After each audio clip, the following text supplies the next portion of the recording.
I'm Sarah Kenzier. I'm the author of the book, The View from Flyover Country, which studies the erosion of social trust and the collapse of institutions in the years leading up to the election of Donald Trump.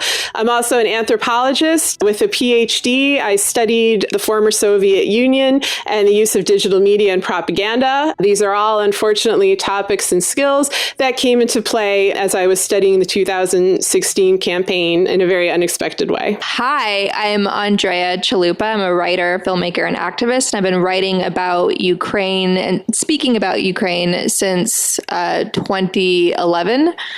With a focus on Stalin's genocide, famine in Ukraine in 1933 and the information war from the Kremlin that covered it up, and also the revolution in Ukraine in 2013 and 2014 and the Kremlin's information war that tried to cover up what was really happening in Ukraine at the time. So all of this has prepared me for the rise of Trump, the big welcome mat for the Kremlin and the White House.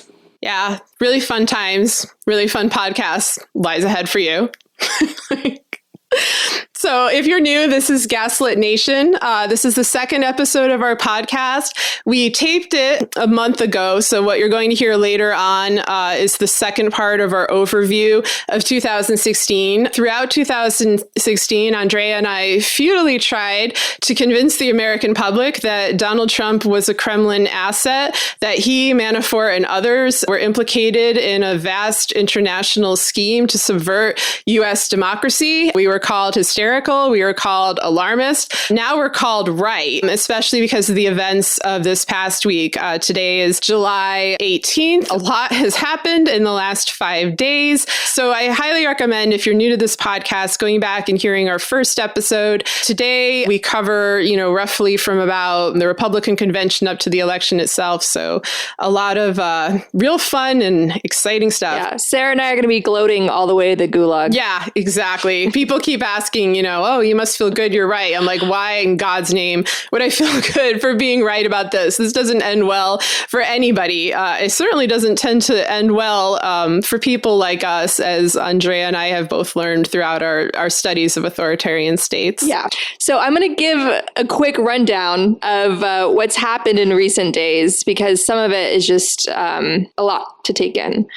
We saw the alliance of the Russian mafia in the East and the Russian mafia and its associates in the West take place in Helsinki, followed by an arrest of a young woman, Maria Butina, a Russian spy who socialized among politicians and media in Washington, D.C., including offering sex to advance Russia's interests in D.C. And she was an important conduit between the Trump campaign, Republican campaigns, the NRA's dirty money, Putin's government, and Putin's dirty money.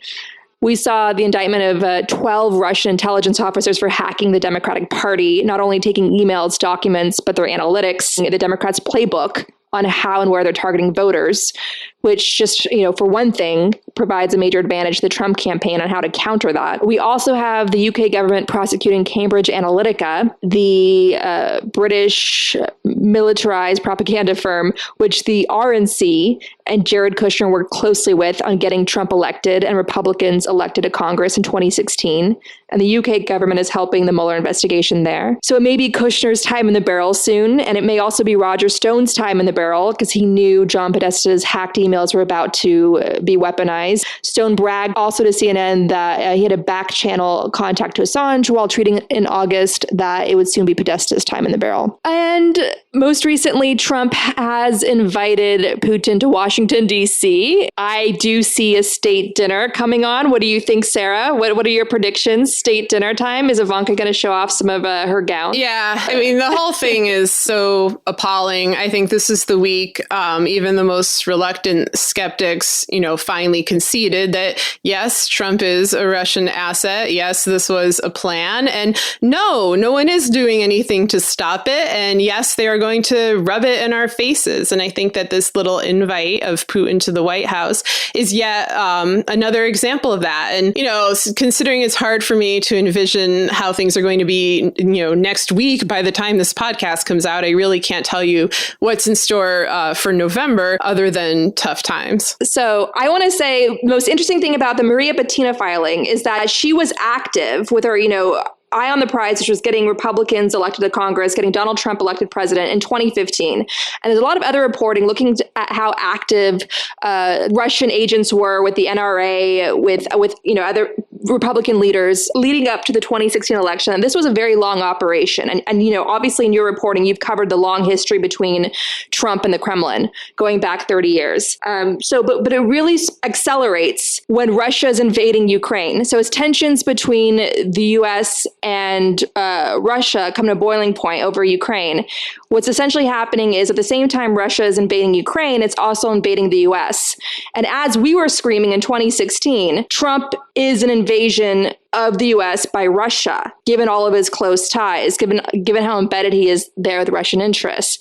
And people have to understand that what Putin wants more than anything is to restore the might of the Russian Empire. And he does that through invading other countries. Yes. He invaded Ukraine. He invaded Georgia. And so this is an invasion. It's an invasion, plain and simple. And people have to start talking about it like that. Yeah. And so what are your thoughts there, Sarah, on what faith you have in people to sort of wrap their heads around that reality? I mean, I think this reality was clear for decades. Putin was never shy about thinking that the collapse of the Soviet Union was both a personal affront and a great tragedy. He's been trying to reclaim, free countries that were once part of the former Soviet Union. He sees NATO as a fundamental obstacle to that. He sees the EU and the US as fundamental obstacles to that. And not so coincidentally, that's exactly the kind of platform that Donald Trump has embraced.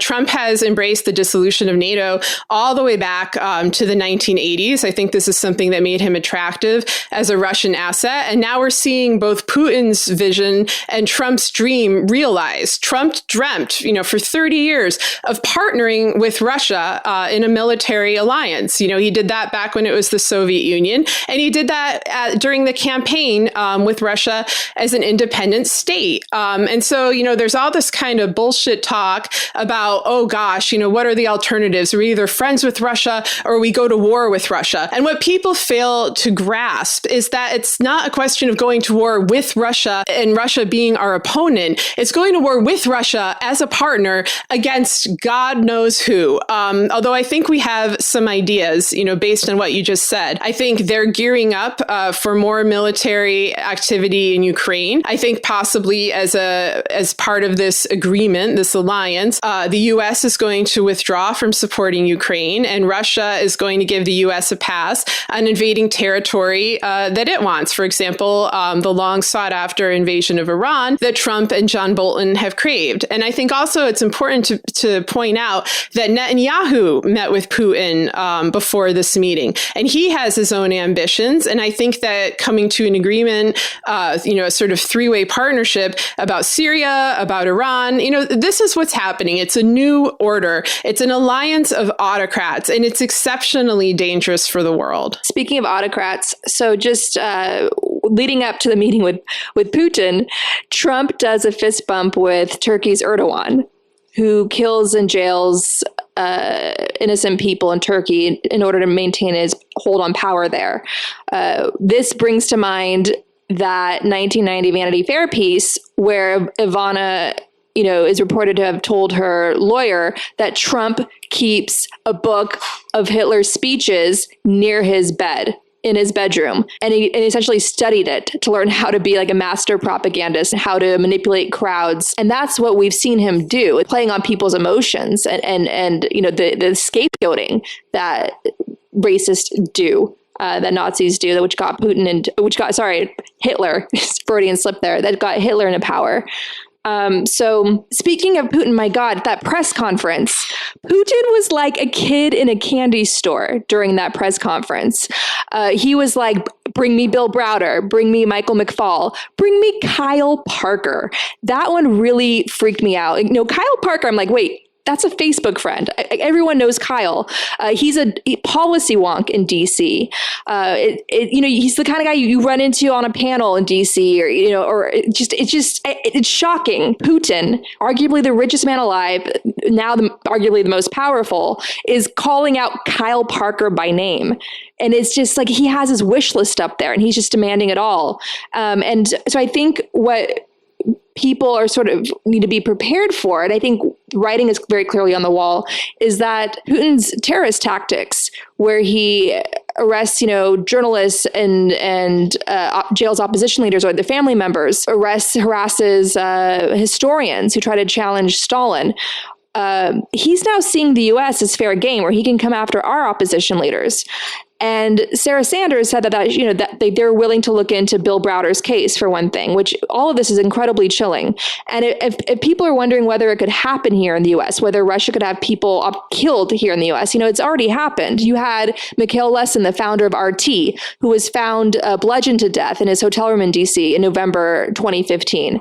And Christopher Steele wrote a report to the FBI saying that was a hit by the Russian government. And so it's happening here. It could continue to happen. And yeah, the writing's on the wall. This is a very dark turn for our country, and that our sovereignty is at stake. Yeah, I mean, when they brought up Michael McFaul, the Trump administration is absolutely willing to hand him over. And this is a former U.S. ambassador to Russia who's committed no crime. I think that, Trump sees himself as a servant to Putin, but also, he has his own self-protection to consider. And I agree that, he draws from foreign dictators. He cites his love for foreign dictators all the time, not just Hitler, but Saddam Hussein, Gaddafi. I could go on and on. That's a quality he admires. But he was trained as an operative in the United States. As I mentioned in the earlier podcast, his mentor was Roy Cohn. They use brutal tactics. Trump is also a mafia associate. They will get rid of people who get in their way. And I think there was a time earlier in 2017 where they were trying to at least keep some kind of pretense of democracy. They were really cashing in on those pundits who kept claiming, he was going to pivot. It was going to be okay. Checks and balances. They didn't want to rock the boat too hard. Now they truly don't care. Now they're flaunting their complete disregard for democratic norms. They're flaunting the dissolution of U.S. sovereignty. And I think this is the point where they'll try to make an example out of people by killing them, attacking them, turning them over to Russia. I don't exactly know, which tactics they'll embrace. But I do think that the danger went up a lot this week. And, I'm very concerned for the weeks to come. Yeah, for all of us. And, the day after the Trump-Putin Helsinki ceremony, to make it all official now, the day after, you and I got on the phone, and we were going to record a podcast, what we're doing now, to tack on to the next episode, just summarizing the latest for people. And what that recording turned into was you talking me out of taking a flight that night, which I had scheduled to take for weeks, to Ukraine. Yeah, and I'm very glad you didn't go. For the first time ever. So I've gone to Ukraine quite a bit since all of this has been going down. I was just there for a month back in March. And you and my sister, for the very first time, said, do not go to Ukraine. Do not go right now. And I canceled the trip hours before my flight. And that pained me because I love Kiev in the summertime. I was going to go to Odessa. I was going to swim in the Black Sea. I was going to have the time of my life and just see friends, record an interview for the podcast, a very important one, which we'll air later. I was so looking forward to that trip. I can't even tell you. And it felt like the terrorist won by having to cancel it. But it was the thing that I had to do, because what's emerged is this pattern. My sister was the DNC staffer who very early on warned everybody about Manafort, Trump, and Russia. No one would listen for a very long time. And she was harassed as a result. So the pattern that has emerged is, when the Steele dossier came out at the start of 2017, right after that, the Russians, Putin's chief propagandist at Rossiya 1, did a segment on my sister saying that she created this whole Russia-Trump scandal. And they tied me into that segment. And this is on Russian state TV, one of the biggest networks, TV networks in all of Russia. And they have a photo of her 3 little girls that they pulled from her Facebook page saying that this is a woman, a Ukrainian American, that orchestrated this whole Trump-Russia scandal. And they pull me in as her accomplice. So they're targeting me too. Then you have, that June, the big bombshells coming out that Don Jr. met with Russian spies inside Trump Tower to do a quid pro quo deal to get dirt for Hillary Clinton in exchange for campaign help to get Trump elected. So when those big bombshells came out, Don Jr. retaliates by pitting it all on my sister, and the White House House, Seb Gorka at the time in the White House, Republican surrogates on the cable shows, etc., start attacking my sister and trying to claim that she and Ukraine meddled in the election for Hillary, which is all, of course, not true. So there's a pattern that every time they're cornered, they go after my sister. And right now, Devin Nunes, an attack dog for the president, who has his own corruption issues that he's now, should be investigated for, he has put together a list of about a dozen of Trump's political opponents he wants investigated by the House. And my sister is, of course, on that. So given this pattern, I decided I should stay in the U.S. and be here for my sister. Should they do anything to her? And it breaks my heart that I don't feel safe to travel anymore in Putin's neighborhood because he really wants Ukraine and he has his agents and Manafort has his agents all over Ukraine. And it doesn't make me feel great that knowing that Manafort has access to email and a staff while in jail. And yes. So all of that. And also, the Russian government likes to take people hostage and trade them in prisoner swaps. So we have one of their Russian spies and all the Russian Twitter accounts are going wild supporting her as though she's some great freedom fighter now. And I wouldn't want to be over there at this time where they nab me as being some born agent, because that's how they've tried to frame my sister. That's how, they try to frame me in their propaganda on Russia 1, following the Steele dossier. So I wouldn't feel comfortable going over there, considering that people have been kidnapped from Ukraine, that people have been killed in Ukraine and for opposition towards Putin. I just want to give one important example, just to show how far Putin's terrorism reaches in ways that aren't even reported widely at all in the West. There was a Ukrainian teenager who went to Belarus to visit his girlfriend, and he was snatched there for some, anti-Russian government social media post. He was snatched in Belarus while on vacation and taken to Russia, and he's being held there as a political prisoner now. And he's got health issues that we don't know if they're being addressed or not. So stuff like this happens that goes under the radar for the Western audience. Ukraine is a great place to go if you're not messing with anybody's political interests or financial interests. So if you're a tourist, I highly recommend it. It's an enchanting, gorgeous place. But right now, given this political climate, it's just this new terrorism has taken hold. Yeah, and it's frightening.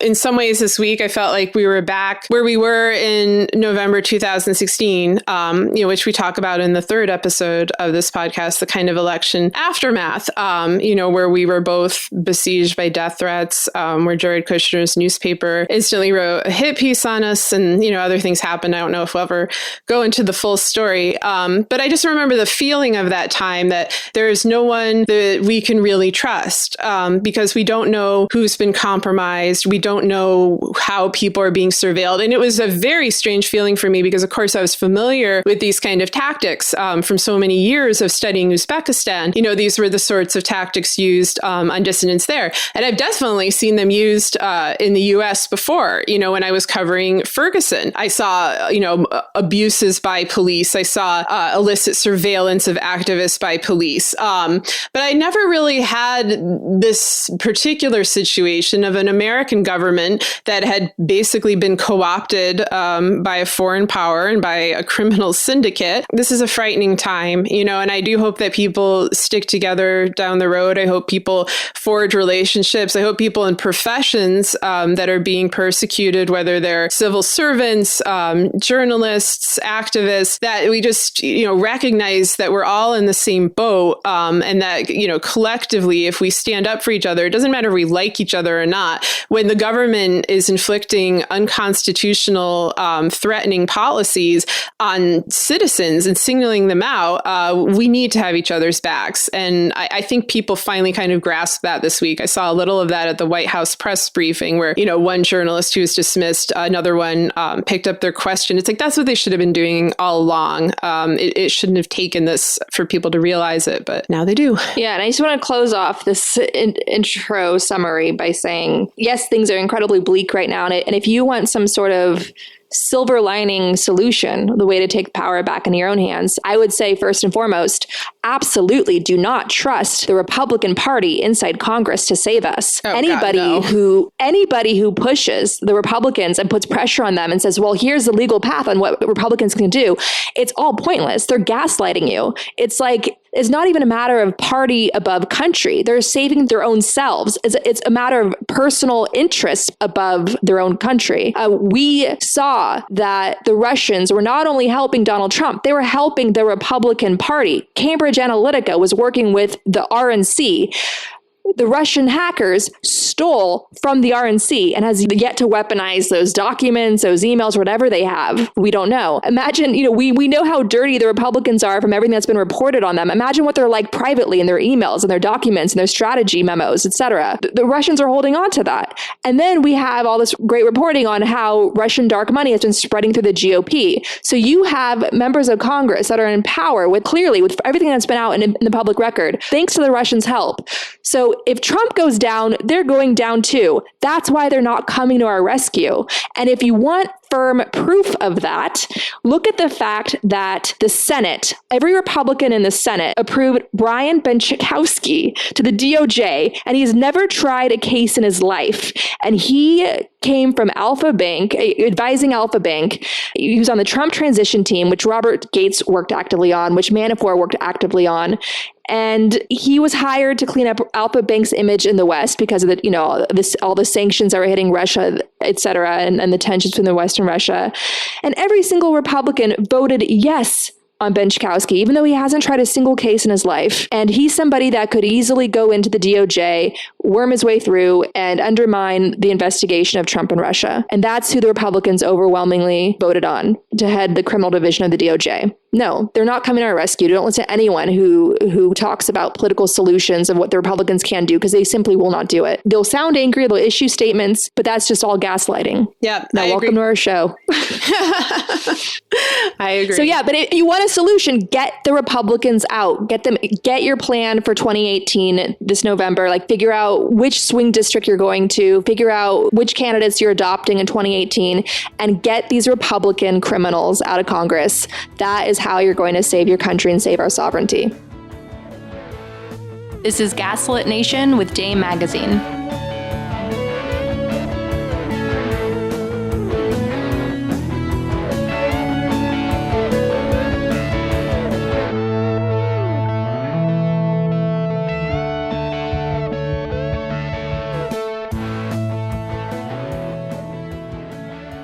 To fully appreciate what happens in August 2016, we have to go back to November 2013, to Ukraine. Viktor Yanukovych, the president of Ukraine, who came to power with Manafort's help, who was closely advised by Manafort, rejects signing the EU association agreement, which would help integrate Ukraine into Europe politically and economically. Instead, he accepts a $15 billion bailout from Russia. What happens next changes history. A young Afghani-born investigative journalist by the name of Mustafa Nayyem launches a revolution through a Facebook post, calling everyone out to the Maidan, the main square in Kiev.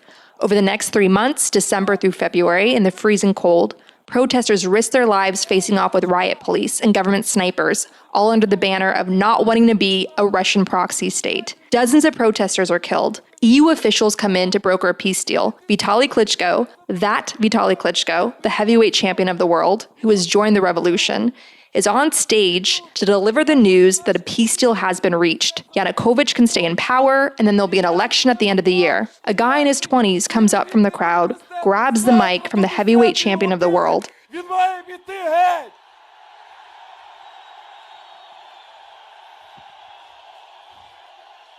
Перша вимога мого побратима з Яворівщини. And says that his friend was killed in the protests, leaving behind a wife and child.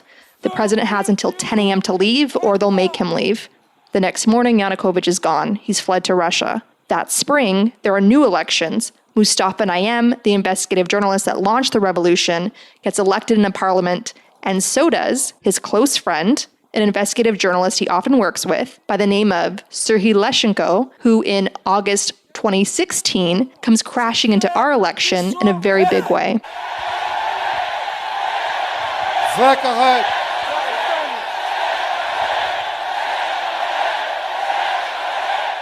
Okay, so August, something big happens. Serhiy Leshchenko alerted the New York Times of a book that was found with handwritten payments down to Yanukovych's people, including his image maker, his confidant, his hand of the king, Paul Manafort.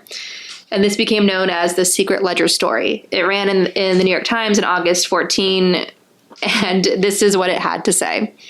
Handwritten ledgers show $12.7 million in undisclosed cash payments designated for Mr. Manafort from Mr. Yanukovych's pro-Russian political party from 2007 to 2012, according to Ukraine's newly formed National Anti-Corruption Bureau. Investigators assert that the disbursements were part of an illegal off-the-books system whose recipients also included election officials. In addition, criminal prosecutors are investigating a group of offshore shell companies that help members of Mr. Yanukovych's inner circle finance their lavish lifestyles, including a palatial presidential residence with a private zoo, golf course, and tennis court. Among the hundreds of murky transactions these companies engaged in was an $18 million deal to sell Ukrainian cable television assets to a partnership put together by Mr. Manafort and a Russian oligarch, Oleg Deripaska, a close ally of President Vladimir Putin. Manafort resigns.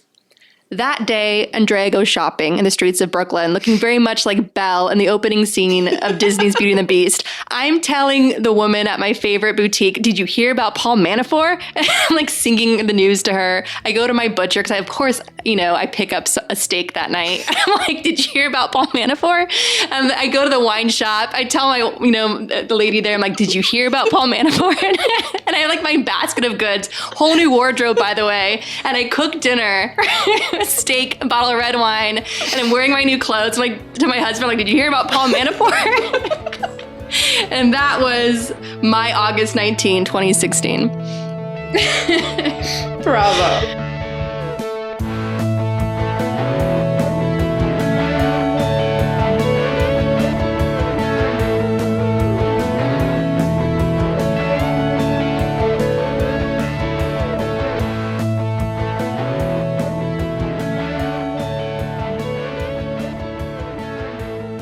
And then at the end of August, along comes the sole person who I think handled this horrible situation in 2016 well, which is Senator Harry Reid, who if I have a list of people who did things well, that is literally it. It is Harry Reid, the end. And on August 27th, he released a letter. It was a public letter to James Comey that he put online. Anybody could have found it. It got very little play. I'm just going to read the first paragraph of it now, but I encourage you to go look it up for yourself because in retrospect, it's extraordinarily damning. And it says, Dear Director Comey, I've recently become concerned that the threat of the Russian government tampering in our presidential election is more extensive than widely known and may include the intent to falsify official election results. The evidence of a direct connection between the Russian government and Donald Trump's presidential campaign continues to mount and has led Michael Morell, the former acting Central Intelligence Director, to call Trump an unwitting agent of Russia and the Kremlin.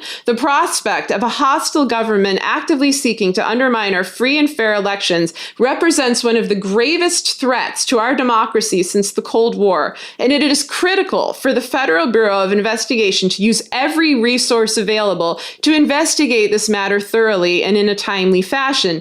The American people deserve to have a full understanding of the facts from a completed investigation before they vote this November. And it's, there's more where that came from, but that sentence, the American people deserve to know the facts, like that has guided me more than anything that I've done. I thought, finally, someone gets it. Like, your obligation as a politician is to serve the people. A journalist's obligation is to serve the people. And there's obviously something major going on here. If a senator would write this kind of open letter to the FBI, it wasn't that he just wrote the letter, but that he wrote it expressly so that the American public could see it. And so that even though we were being denied information from the Obama administration, from, of course, Mitch McConnell and the GOP, who actively suppressed it, from Comey, who both suppressed it and, months later made the situation even more confusing by putting out the letter about Clinton, he still wanted us to think for ourselves, to go out and find this information. And so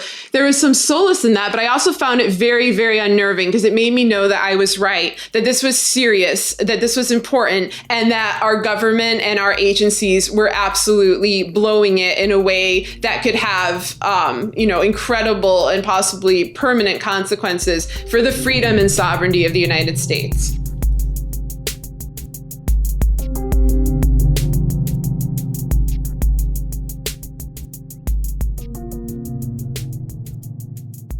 I watched Hillary's press conference in 2015 about her emails. The reporters were backing each other's questions up over Hillary's emails. They're acting, they're showing that same level of aggression towards Hillary, which they have failed to show towards Trump for many months now.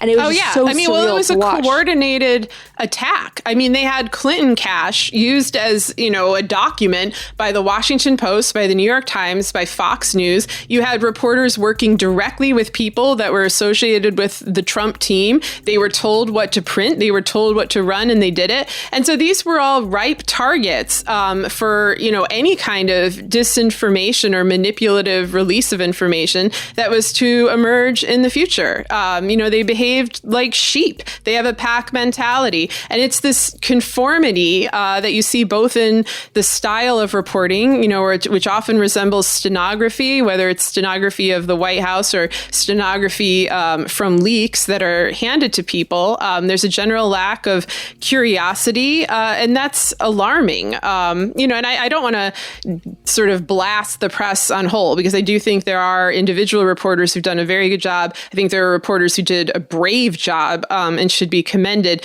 But on the whole, in 2016, particularly over this email controversy, they really should be ashamed of themselves. No, absolutely. And just to sort of frame it all, the Department of Interior was hacked. The Office of Personnel Management, where the records of the civilian workforce in the federal government are kept, was hacked in 2014.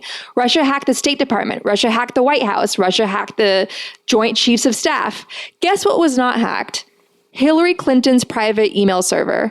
So, I know that there were technicalities, there were rules that were broken, and she apologized for that in 2015. She apologized. She took responsibility. And yet the press would not let it go.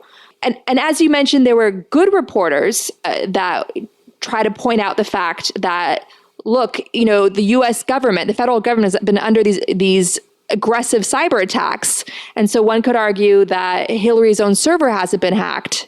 And then it's like she had to take matters in her own hands to protect herself. And so I want to point out, so in 2015, Hillary apologizes for, any rules that she broke when it came to her emails, private email server, using a private email account, et cetera, for government business. And then in the third Democratic debate, Sanders apologizes to Clinton directly for his staffers who access private voter data belonging to Hillary's campaign. Now, and I'm not bringing this up, as a reflection of Bernie Sanders, because what he does here is the right thing. He takes responsibility and apologizes. What I'm really blasting here is the media accepted Sanders' apology, let Sanders go on this issue, but still hounded Hillary Clinton for her emails, even though she took responsibility and apologized back in 2015. They simply would not let it go. We're going to now play a montage of how the media was covering Hillary Clinton's emails in 2016. Listen to the inflection in the voices of these cable news hosts as they think they're Edward R. Murrow, hot on the trail of Hillary Clinton and her emails. Hey everybody, it's Jake Tapper from CNN State of the Union and factcheck.org, and today we're going to take a look at a comment made by former Secretary of State Hillary Clinton about her private email server that she used for official state business. Take a listen. As I have said many times, that was absolutely permitted, and I did it, and it turned out to be a mistake. It wasn't the best choice. Is that true? Was Hillary Clinton's use of a private email server for official business while she was Secretary of State absolutely permitted? No, that's not true. She says that because she permitted herself and there was no one absolutely prohibiting her. In October, while they were investigating, the President of the United States, who runs the Justice Department, no evidence. She did nothing to jeopardize national security. Yeah. That's not what Comey said yesterday. And here you have the chief law enforcement officer of the United States deciding almost a year before the findings come out that there's nothing to see. That is frightening. Convenience isn't it, because it's not a convenient thing to have a server in your house. No, it's making it so that it is outside the reach of the federal records law. You cannot look at it any other way. That's the only logical reason to do it. The original sin, if you will, is having a private email system. And it's just unfixable. It's unfixable.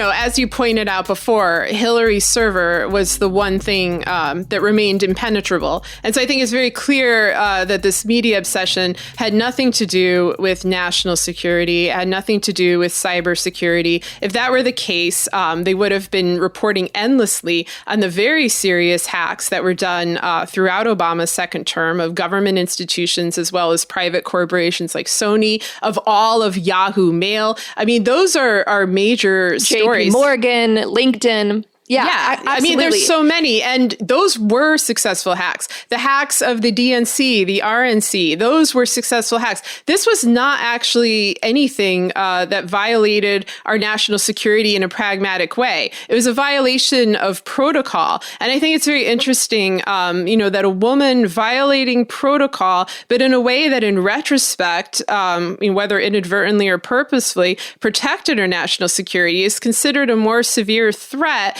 than all of these institutions and businesses, which jeopardized people's private security, which probably provided material for blackmail for foreign enemies. I mean, that is the real story. Yeah, I mean, even if you look at the Office of Personnel Management, the millions upon millions of private records taken of civilians who applied for jobs in the federal government or worked for the federal government, the background checks done on many of these people, including spouses, including friends, including health records, financial records. This is a whole dossier on who this individual is, their private lives. And that was taken by the hackers. One person inside the State Department in 2015 who was impacted by the hack of the Office of the Personnel Management, told me that she was experiencing identity theft constantly because of that hack. It was just like she's just living with constant identity theft happening to her. Another critical sensitivity about these hacks, especially with the OPM, China, which has been accused of that hack, they have these elaborate psychological personal footprints on people who work for the United States government, which they can then use to target, our people working out in the field anywhere in the world. So that was the big story that the press really should have been hounding Democrats, the Obama White House for, if they wanted to both sides this thing in the 2016 election, instead of beating the dead horse of Hillary's emails, which looking back now embarrasses them if you listen to how they covered it.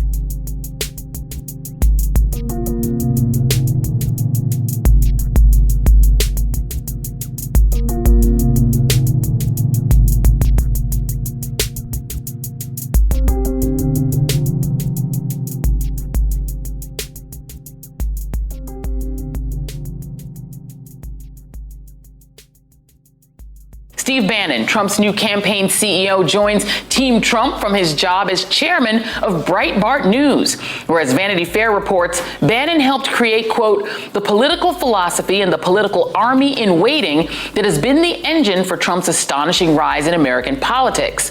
The announcement was welcomed by members of the so-called alt-right, who the Daily Beast writes this week see in Bannon a media-friendly, ethno-nationalist fellow traveler.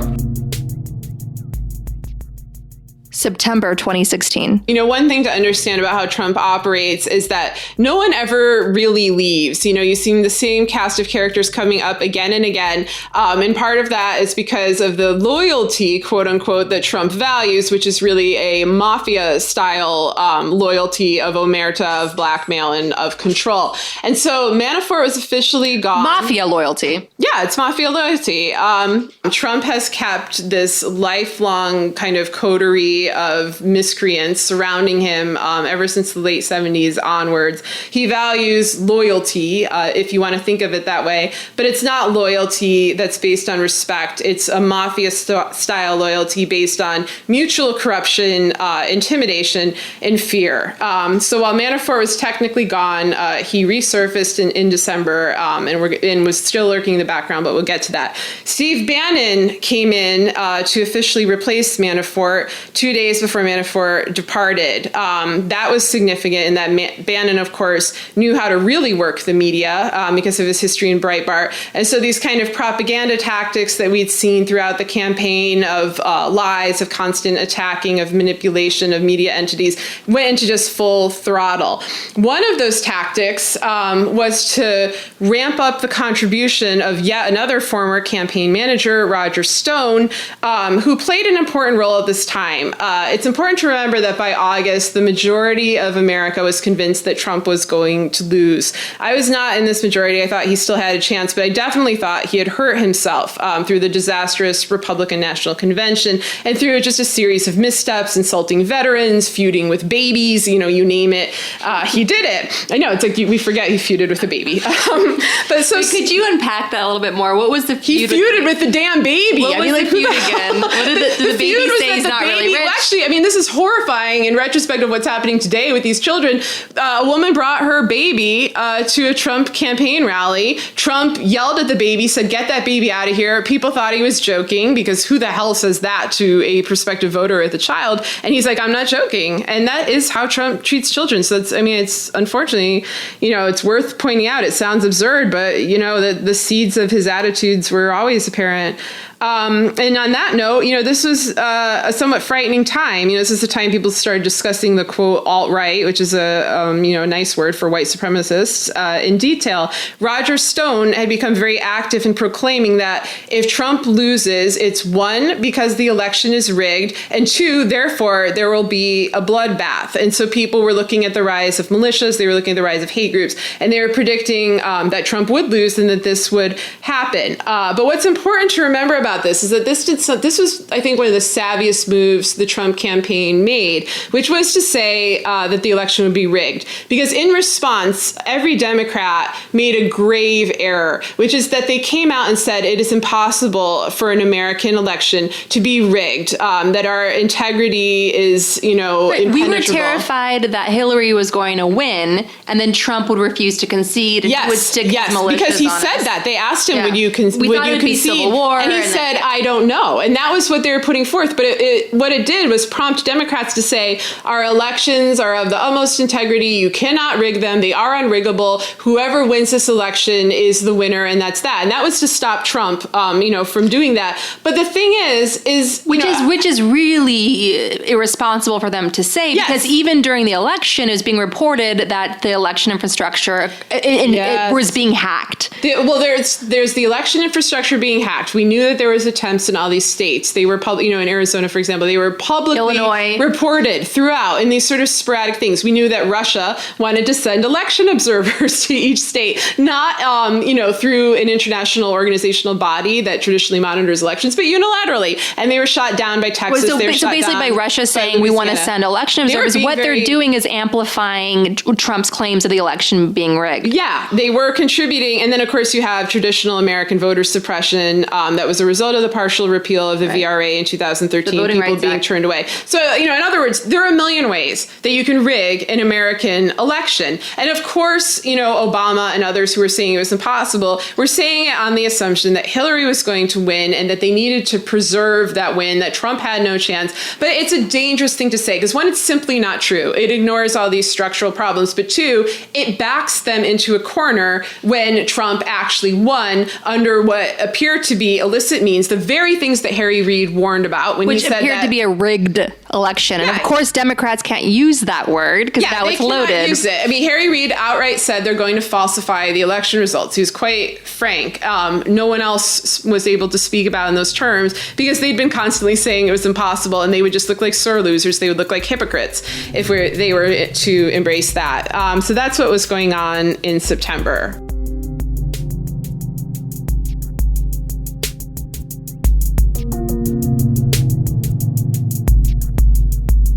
I moved on her, actually. She was down in Palm Beach. I moved on her, and I failed. I'll admit it. Whoa. I did try and fuck her. She was married. It's huge news, Sarah. And I moved on her very heavily. In fact, I took her out furniture shopping. She wanted to get some furniture. I said, I'll show you where they have some nice furniture. I took her out furniture. I moved on her like a bitch. But I couldn't get there. And she was married. Jeez, your girl's hot as shit. In the purple. Whoa. Yes. Whoa. Yes, Nadal has scored. Oh, my man. I gotta use some Tic Tacs just in case I start kissing her. You know, I'm automatically attracted to beautiful. I just start kissing them. It's like a magnet. Just kiss. I don't even wait. And when you're a star, they let you do it. You can do anything. Whatever you want. Grab them by the pussy. Do anything.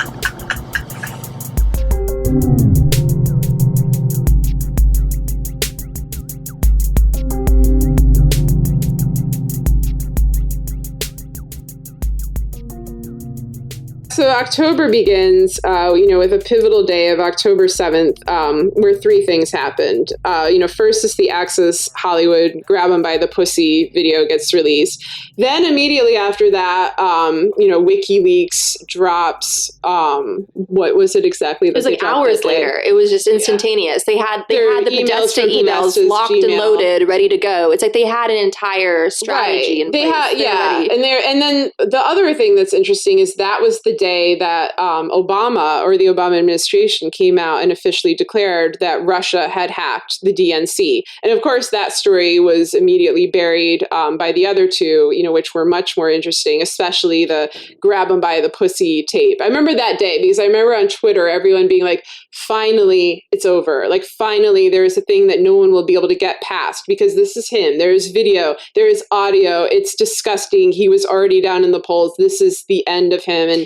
And Hillary had to debate him right after that. Yeah, I was there. It was in St. Louis. I went to that debate. You were in the debate? I was covering it. Yeah, I was on the campus at the debate. I was there sitting next to Washington University undergrads as they were crying. I wrote about it for the Globe and Mail. It's one of the most disgusting experiences as a reporter I've ever had. It's like you walked around that campus. It felt like it was covered in slime. There were people from InfoWars wandering around talking to students, Breitbart. And then, of course, Trump and Hillary. And a lot of, very traumatized people, just people in the audience, both male and female, who seemed incredibly uneasy. I actually did a pre-debate panel that day, and I'll never forget this because I was, answering questions with other people who, study politics and stuff for undergrads.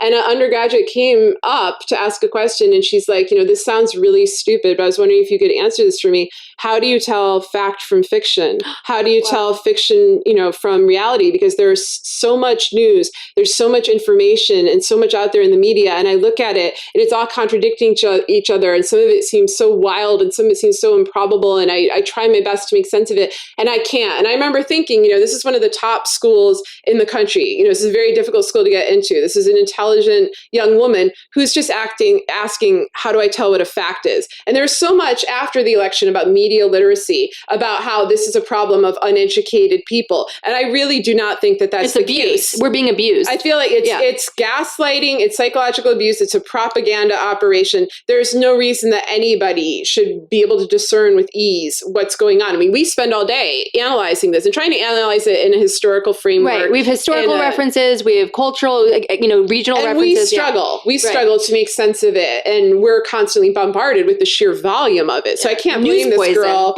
at all. But yeah, I was there for that. Holy smokes, that was like Hillary looked like she didn't even want to touch his hand. Right. And it was gross. And, and at that point, I think people really did feel like, this might be the end for Trump. Even I was like, okay, this is the end. Of course. I didn't think it was the end, but I felt more confident than I did at any other point in the campaign that he it was over. We were just we just had to get through. Everyone was just, watching the clock, just get through it. Right. Hurry up and get this election over with. And then, of course. Well, we're not there yet. you want to go through but I want to say, so, as somebody who, survived sexual assault myself, like my first year out of college, I lived with that shame. It was such a deep shame. Like, it was like my greatest horror. Like, that was my own personal compromise. If you wanted to destroy me, talk about I was like, somebody objectified me and treated me like I didn't matter. And it was interesting, like when I got married 10 years later, the trauma came back in a very big way. And for the first time since the trauma, I had to go into therapy because something about the wedding triggered it. And I carried that shame for a very long time. And it wasn't until actually October 2016 when women on the internet, like Elizabeth Plank and several others, took back their power and started sharing their sexual assaults in reaction to Trump's Access Hollywood tape. And I put my sexual assault on Twitter, and I suddenly felt released. And all that shame I'd been carrying for so long, just the fact that I'm able to talk about this right now is astounding. Like, this would not have been possible, prior to October 2016.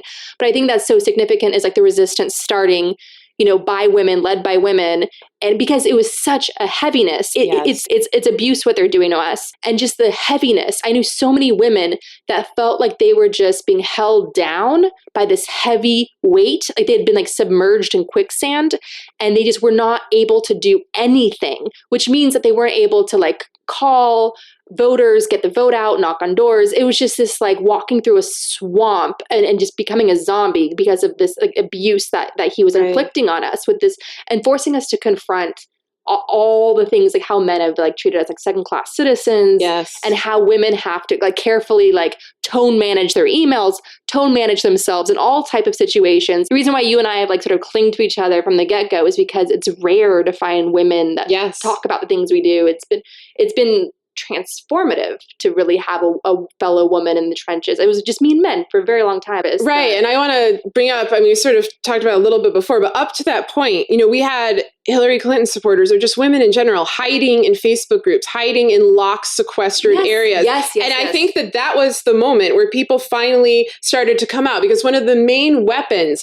that these men were using, regardless whose campaign they were working for or where they came from, was rape threats, was constant rape threats. And I'd been having that constantly, thrown at me since 2014. And I think every woman, who writes about politics was undergoing this. And it was, you were always taught if you talked about it, that was bad. Even if you talked about the threat, even if you showed evidence of it, then you wanted attention, then you were causing trouble. And I think that this was finally the moment when it reaches this level of the executive office and you see this kind of, microcosm of what we've gone through as individuals playing out on a national stage. I think that was the moment where women were just like, I've had enough, and it took a while. It took basically like a year from that to Me Too, where there's this incredible outpouring of grief and anger and organization and activism, that's continuing. But I think that was the beginning of it, because like with that tape, it's like he couldn't lie anymore. I mean, he did try to lie. And I think since then he's been like, oh, that's not me. But we of course know,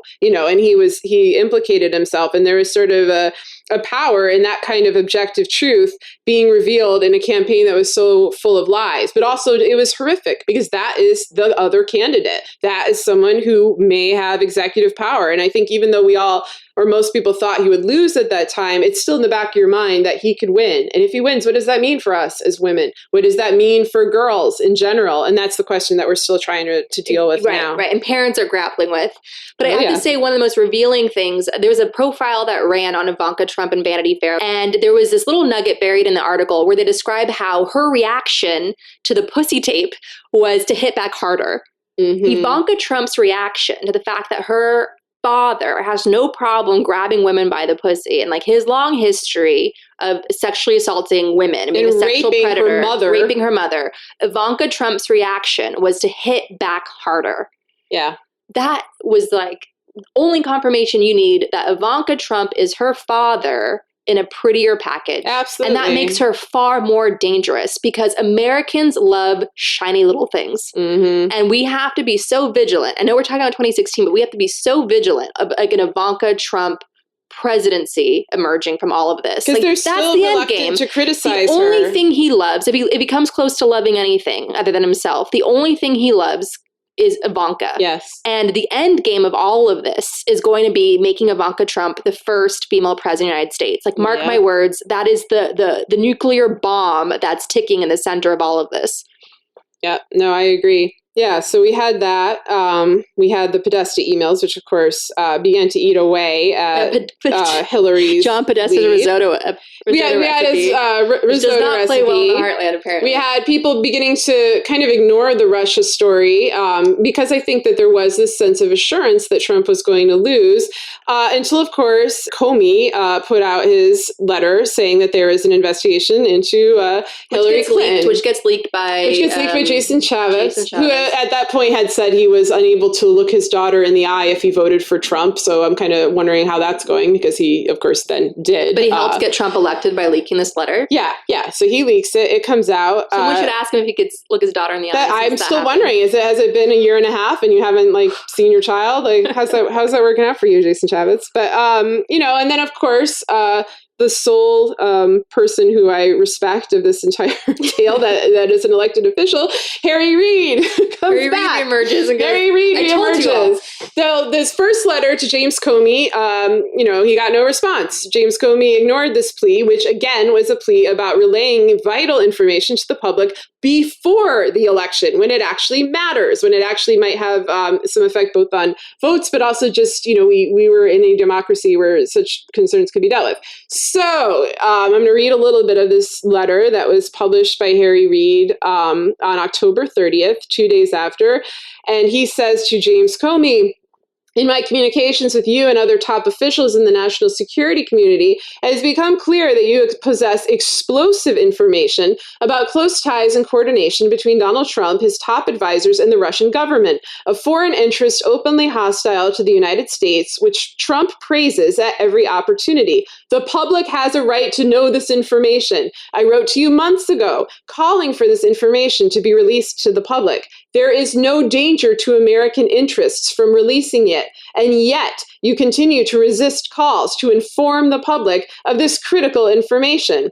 By contrast, as soon as you came into possession of the slightest innuendo related to Secretary Clinton, you rushed to publicize it in the most negative light possible." And then he goes on a bit again. He accuses Comey possibly of violating the Hatch Act and concludes with, "The clear double standard established by your actions strongly suggests that your highly selective approach to publicizing information, along with your timing, was intended for the success or failure of a partisan candidate or political group. Please keep in mind I've been a supporter of yours in the past. When Republicans filibustered your nomination and delayed your confirmation longer than any previous nominee to your position, I led the fight to get you confirmed because I believed you to be a principled public servant. With the deepest regret, I now see that I was wrong." Stone cold, Harry Reid. But, that's in all that's happened. Why, since, Comey? Why? Exactly. With Comey's book, A Higher Loyalty. Royalty because he was cashing in on what he did, 100%. Destroying the Republic.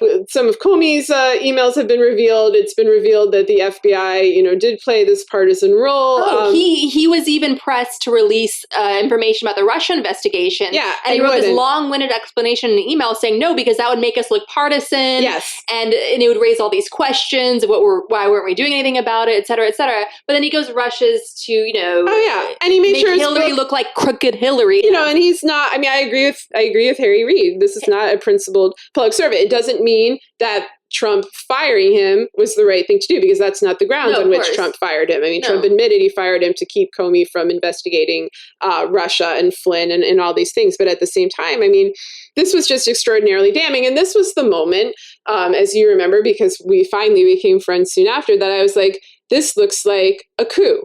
There were a number of things happening at this time. I began to suspect that the New York FBI, in particular, had gone rogue, that there was something wrong at the FBI with Comey. I didn't think that it was universal across the FBI. There's a variety of people working there. I didn't think it was some sort of organized plot or anything like that.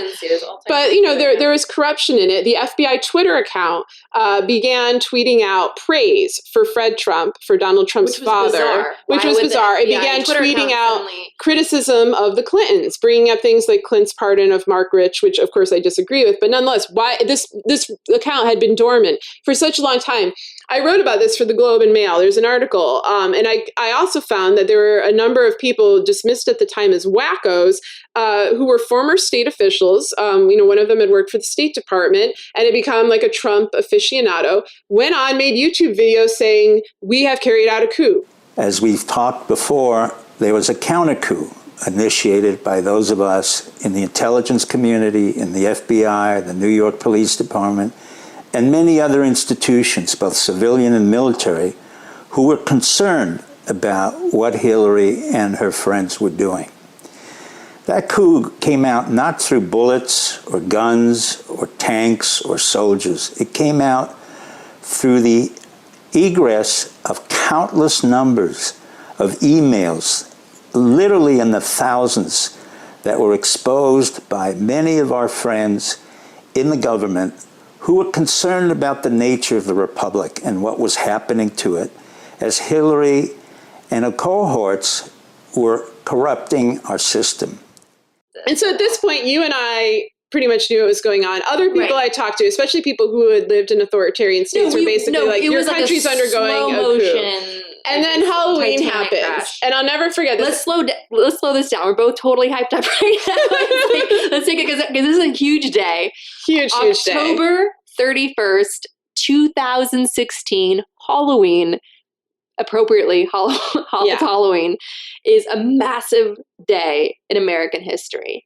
So we have, not only do we have a number of huge stories that hit almost like, bullets. It was one night we have a number of stories fighting each other. It's like the news starts. They tell a common tale. Yeah. So, but you have Franklin Foer writes in Slate, the secret server story. Why is this Alpha Bank server this Russian Alpha Bank, which, with ties to the Kremlin, why is it communicating with the Trump organization in New York City? What are these weird mysterious sort of messages going back and forth? He interviews computer scientists. Is there something there? Is there not something there? It's all so mysterious. On that same day, you get Franklin Foer's mysterious server story completely canceled out and laughed at because the New York Times, the newspaper of record, publishes the infamous story with the headline, "Investigating Donald Trump. FBI sees no clear link to Russia." And this is after, of course, Trump has done a press conference in which he literally asks Russia to help interfere with the election. So it's like Trump himself is like, Russia, come on. Trump's like, come on, man, I did it. Russia, if you're listening, I hope you're able to find the 30,000 emails that are missing.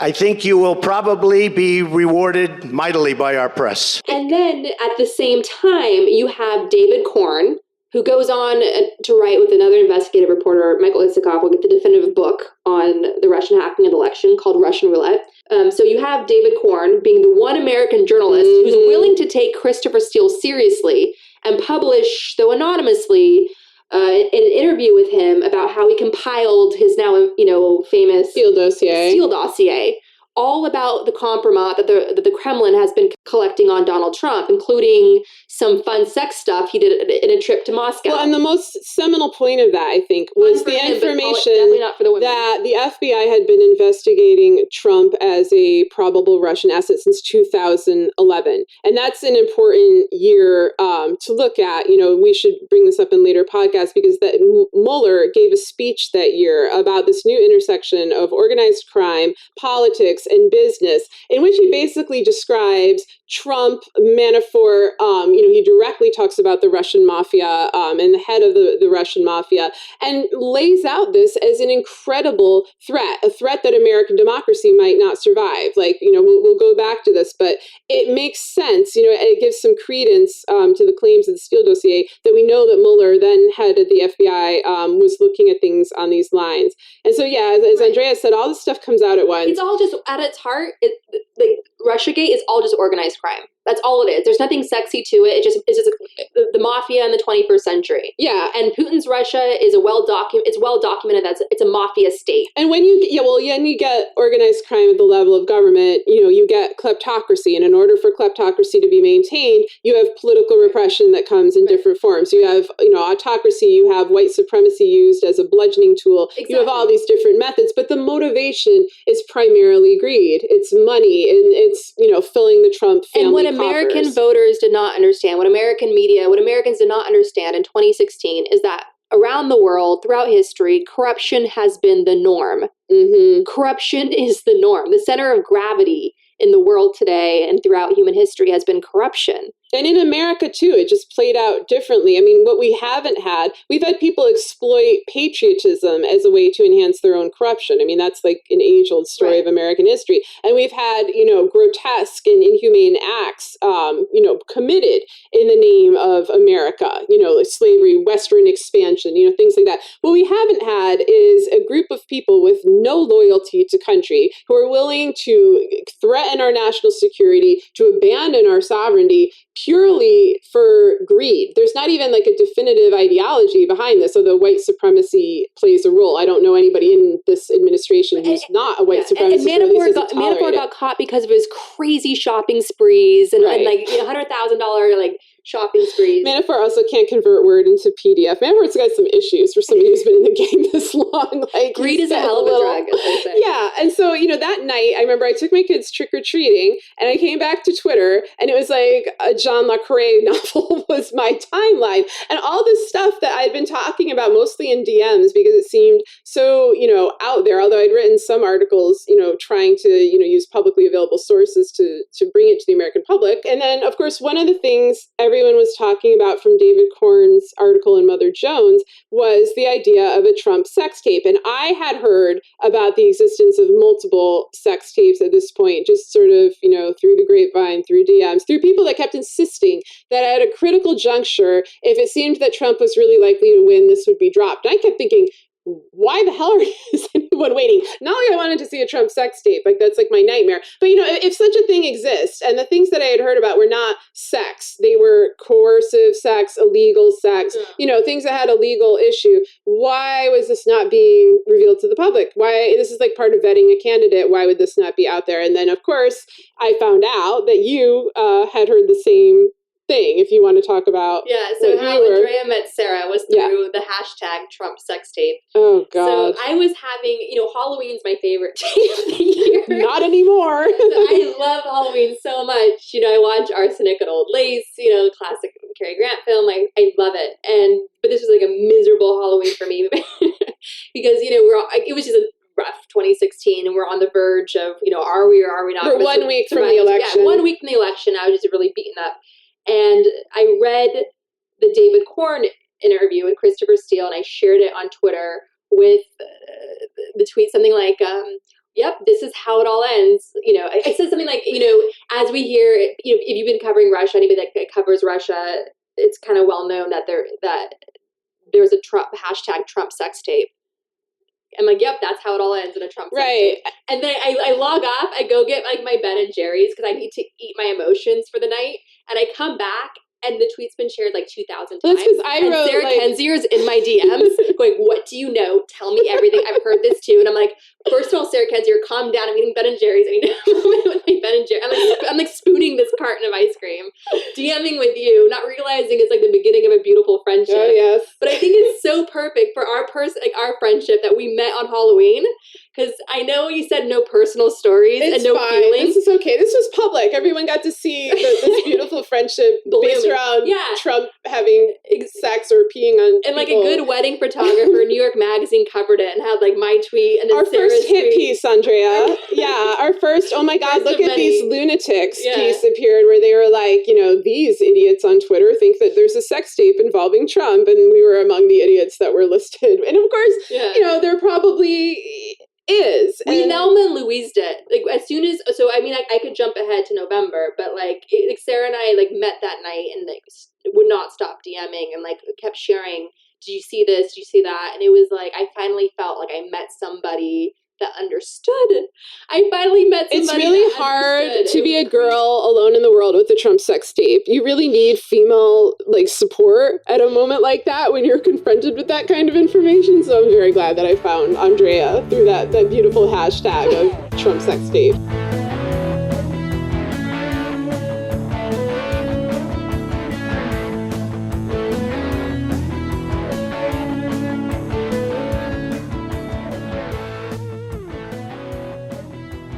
Gaslit Nation is a production of Dame Magazine. If you'd like to support Dame's production of Gaslit Nation, please go to patreon.com/gaslit. That's patreon.com/GASLIT. That's it for this episode of Gaslit Nation. This is the second episode in a 3-part series looking back at the 2016 election. If you missed episode 1, go back and take a listen. Our next episode will carry us through the election and the immediate aftermath. In future episodes, we'll be bringing on guests to discuss some of the key issues to be paying attention to for the 2018 midterms. Gaslit Nation is produced and distributed by Critical Frequency. Our producer is Amy Westervelt. Original music and sound engineering is by David Whited. We've also used music from Martin Wissenberg. Our cover art was drawn by Lucas Lizakowski. You can listen to Gaslit Nation anywhere you get your podcasts, and please remember to rate and review the podcast wherever you listen to it. It always helps us find new listeners. If you have feedback on this podcast, questions, or ideas for a future episode, please send us a note at amy@criticalfrequency.org. Thanks for listening. See you next time.